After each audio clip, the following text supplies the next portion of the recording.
اسی لیے بات ذہن میں آ گئی، توسل جو ہوتا ہے نا، کسی وسیلے سے دعا کرنا، ایک توسل ہوتا ہے اعمال صالحہ کی وسیلے سے دعا کرنا کہ میں نے فلاں عمل کیا تھا یا اللہ وہ آپ کے لیے کیا تھا، میں اس کے وسیلے سے آپ سے دعا مانگتا ہوں کہ یہ کام میرا کر دیجیے. اس کو توسل بالاعمال الصالحہ کہتے ہیں، اور یہ جائز ہے، حدیث میں ہے، ثابت ہے. اور ایک توسل یہ ہے کہ میرے پاس اور تو کچھ ہے نہیں، کوئی عمل میرے پاس نہیں ہے، لیکن مجھے آپ کے فلاں مقرب بندے سے محبت ہے، اس محبت کا واسطہ دے کر آپ سے مانگتا ہوں.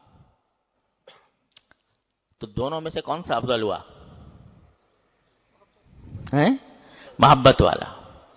وہاں تو یہ ہے کہ میں نے فلاں عمل کیا تھا تو میں اس کا وسیلہ دے کر آپ سے مانگ رہا ہوں، تو گویا میں اپنے عمل کو کوئی اہمیت دے رہا ہوں اور اللہ تبارک و تعالیٰ سے اس کے توسل سے مانگ رہا ہوں.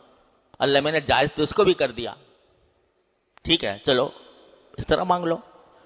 لیکن اگر آدمی توسل بغیر اعمال صالحہ کے کسی اللہ کے نیک بندے کا توسل کرے تو اس کا مطلب کیا ہوتا ہے؟ اس کا مطلب یہ ہوتا ہے کہ میرے پاس اور کچھ نہیں ہے، کوئی عمل صالح نہیں ہے جو میں آپ کی بارگاہ میں پیش کر اس کا وسیلہ مانگوں.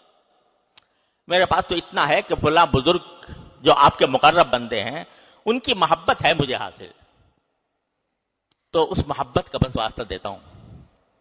یہ میرے نزدیک زیادہ افضل ہے بنسبت توسل بالاعمال کے، کیونکہ یہاں بندگی ہے، عبدیت ہے، شکستگی ہے، باری تعالیٰ کے سامنے عاجزی ہے.